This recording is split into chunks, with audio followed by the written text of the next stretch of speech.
My man King Kweku is in the studio to help us do this.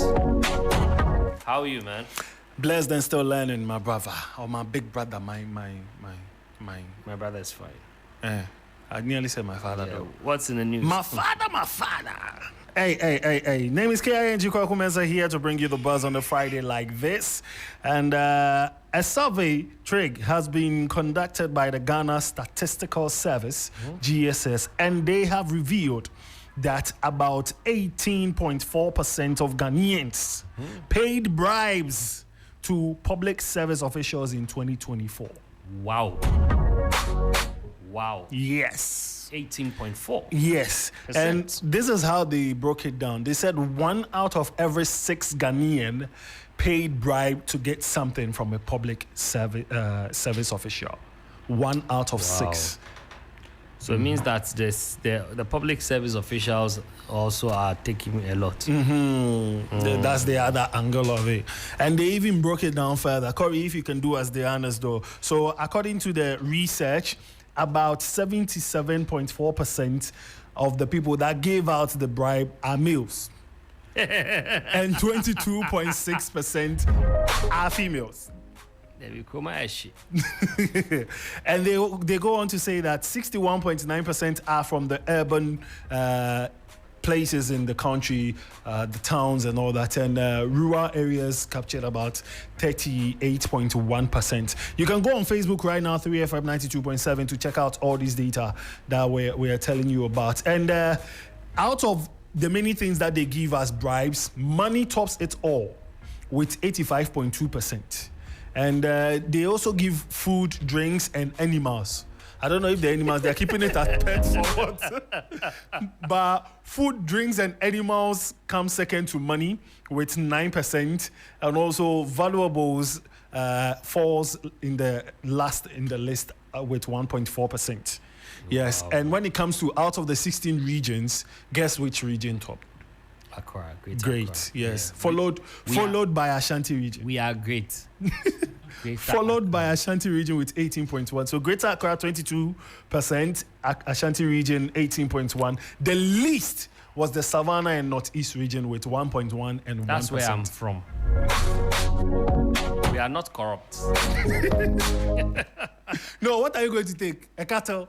Or what? Oh, I mean, bribe is bribe. So that one there. Even bribe is bribe. It just doesn't matter what it is. Oh, what about bribe? So what you're saying is that 18.4% yes. of Ghanaians, yes. That makes 6.26 million people out of the total population of 34 million. So that means that we have to calculate the officials too. Yeah, man. I mean, this is not the best, but hey, that's what's happened. Yeah. So that's the new survey that's out there, and people are discussing it on social media, putting numbers to it and everything. But let's talk Afrobeat, Trig. Okay. Normally, when it's about music, I start my statement with you are a musician, so you will know more about it. There is an argument about who sort of started Afrobeat, who did what, who did that. Somewhere around early this month, I think around 1st May or 2nd May thereof, Akon came to make a statement trumpeting how much of an influence he has been on Afrobeat. And in his words, he said, what we created in Nigeria was what you see and hear now as Afrobeat. And he was talking about the fact that somewhere around 2008, he came to Nigeria after his last album to come and work with the likes of Wizkid, sign him onto his label, put P-Square and the likes on. And that's what Afrobeat has grown to become now. Please saying, Obi blowing a trumpet. Never man do man, them too risky. He's blowing his trumpet. Yeah, so by way of information, yesterday we were on Twitter and we saw that Landlord has also tweeted something interesting concerning the same Afrobeat topic. And this is what Sarkodie tweeted. Big shout out to the legend Akon for what you did for Afrobeats with 3 exclamation marks. We can't skip that in history. Few artists in their prime will look back and put their people on from the motherland. He did that in a big way. Of course, it's been bigger and better since, but we can't ignore his contributions to the global dominance of Afrobeat. That is Sarkodie's opinion on Afrobeat and Akon's big influence on the whole music, the global music journal. So let me ask you, what do you think, though? Oh, well, I think what Sarkodie has written is nice. Eulogizing Akon, yeah. I think is nice, is okay. But do you think Akon made a contribution? I think Akon also, thinking that he made a contribution, is also, he's entitled to it. And for me, yes, I have nothing to say. I think Akon did a good job putting the light on the motherland. You know, in his prime, yes. I must say, he did a good job. It was in his time that, you know, he would mention was it Senegal, Sierra Leone or Senegal? Senegal, yeah, he mentioned Senegal. And yes, of course, he came to Ghana. Babs mentioned that they were going to work with Sarkodie. You know, he did a few concerts in Africa, and like you said, like Sark said, featured some African artists, yeah. But as to how directly, I didn't, maybe I wasn't following too well, but directly, I didn't see a direct impact or influence. Yeah, so, but these things happen over time. So that's why I agree with Sarkodie when if he's saying he came back to the motherland to put some people. Yes, on. and then you cannot skip that. Yes, but yes, he contributed just as a few other people did. You know, but I think when the issue of Afrobeat is mentioned, I think Africans in the diaspora, especially in the UK, Fuse ODG. Yeah, that's why I said the UK did a great job. Yes, they did. In fact, they really pushed that agenda. They started using that word as well. The one with the S. Because Afrobeat has already been there. Yeah, it's already been. Fela and Co were doing Afrobeat. You know, there's actually an AAA album that has a track that is called Afrobeat, and this song was somewhere in the 60s. It's on a vinyl.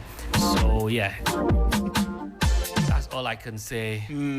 Yeah. But as to whether Akon had a direct impact or something, maybe he pushed the towel. I think that yes. I think that we can't take that away from him. He sort of brought the attention onto the motherland. Yeah. You know, in this time people were, but me,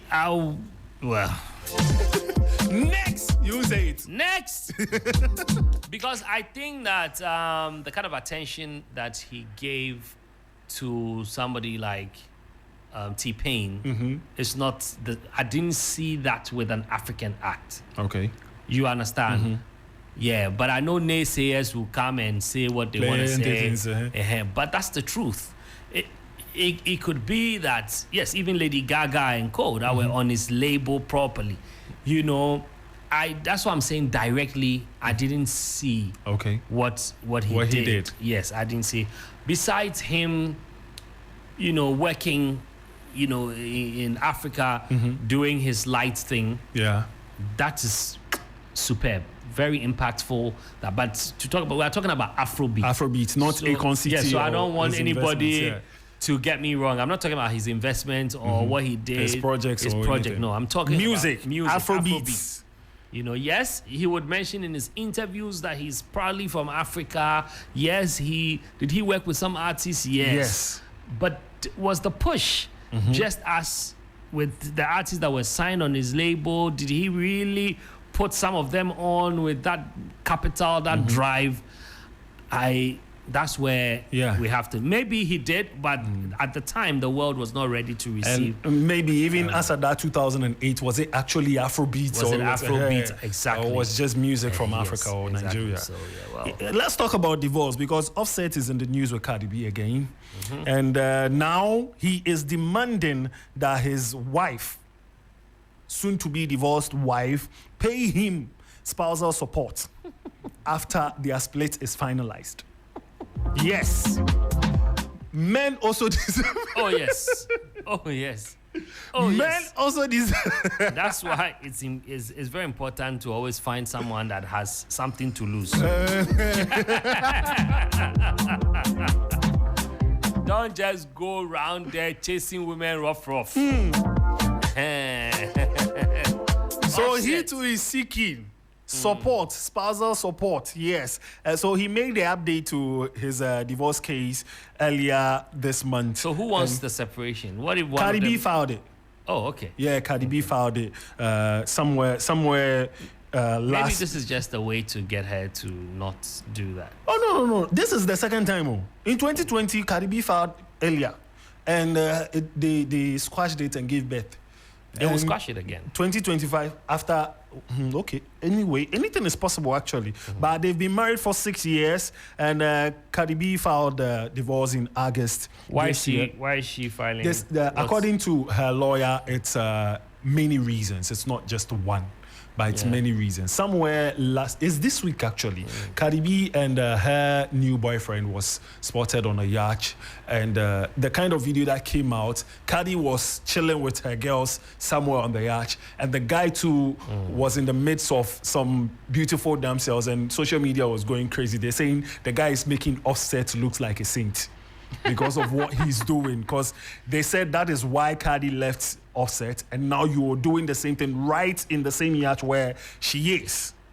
Yeah, so as I was saying, they've been married for 6 years. She filed a divorce in August, seeking primary custody of their 5-year-old daughter, Culture, 2-year-old son, Wave, and their third born as well. But Offset filed again to respond to the divorce in February this year, seeking custody of their kids, and also that his home becomes the primary residence for the kids as well. So that's an update on whatever that they're doing. And the new development is that he is adding spousal support after the split. Okay. Alimony. Hope that he gets it. Well, I hope that he gets it. It will be used as a case study. Okay. But will he be the first male to get that? No, I don't think so. I don't think so. I don't know about that though. I don't follow that kind of story, so I don't really. No, I don't think so. But maybe he's a celebrity. That's why we are discussing it. Yeah. All right. So moving from a relationship that is about to die to somebody that's actually passed out. Dada KD's 1 week celebration will take place June 21st at the East Legon Executive Club, and this was made known by the family after they paid a courtesy call to Musica earlier today. So that's by way of information. On 21st of June, East Legon Executive Club. That's where they will do the 1 week celebration for Dada Kweku, Ghanaian highlife musician, after he passed. Now let's do some movies that you can check out this week before a bounce. Share with us. Yeah, so I'm giving you one of each world, so action, horror, adventure, and fantasy. So if you're a fan of adventure, fantasy, and mystery movie, you can check out Fountain of Youth. Fountain of Youth is a nice movie. If you follow this, what's it called? Indiana Jones kind of story, looking for this, so far looking for as that. directed by Guy Ritchie, I'm gonna look for it. Oh, it's a nice movie. It's a very nice movie. It's out of this movie that I found out that there are actually 2 King James Bible. So there is a Wicked Bible where the twin of King James made errors in the Bible. So that's actually history and facts that's there. Wait. You can't come on the show and give information. No, it's from the movie. No. The movie is not. Wait. The movie is not for educational purposes. Okay. So we cannot say it's a documentary. If it was a documentary based on that, we can. But this is a movie. So this is your finding. So as I said earlier, it is out of this movie that I found out. Go and do your research first before you come and throw that. I'm talking about the movie. Research. Movie. No, the movie did not. The movie is not even based on that story. So you watch the movie, you find out. You deduced that from the movie, and I'm saying it's not wrong. Just go and get your facts right before I come and say. Before you mention. Okay, so can I say in the movie this and this and this is what's there? No. I want you to say, according to you, this is what you have found. But you are not sure. Okay, this is what I saw in the movie, but I'm not sure.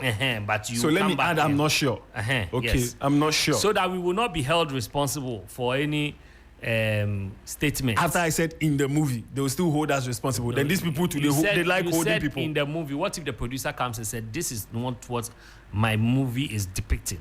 When they showed it in the movie, let me go on. Let me go on. It's okay. So if you're a fan of action and thriller movies as well, Shadow Force, it's okay. Because this can go on and on and on. Shadow Force is also a movie that you can check out. It's a very nice spy family movie, that kind of guns and gun blazing action kind of movie. And if you're a fan of action but horror, you can check out Holy Night, Demon Hunters as well. This is about some police officers that started chasing a cult that had done some incantations to resurrect the dead. And the dead were tormenting the living. So the police officers had to become holy knights. That's about it. Action, horror, and everything. But if you're a fan of a 100% horror movie, don't watch this movie in the night until dawn. Wow. Don't watch it in the night. Isn't that scary? You can't sleep. Okay. You could not sleep. Yo. Go and watch it. Like how a towel fell on somebody who went to watch Final Destination. Bosu, some of us, when it comes to sleep, dear, Bosu. Anything you sleep. You can sleep anywhere. Yeah. So that one, yeah. Yeah, so that's by way of movies. You can check out Fountain of Youth, Shadow Falls, Holy Nights, Demon Hunters, and then a horror movie Until Dawn. My name is Kweku Mensa. I'll catch you on the flip side. I'm out. Okay. Thank you so much, Kweku King. Always giving us what's happening out there and movies to watch. Thank you. Moving on.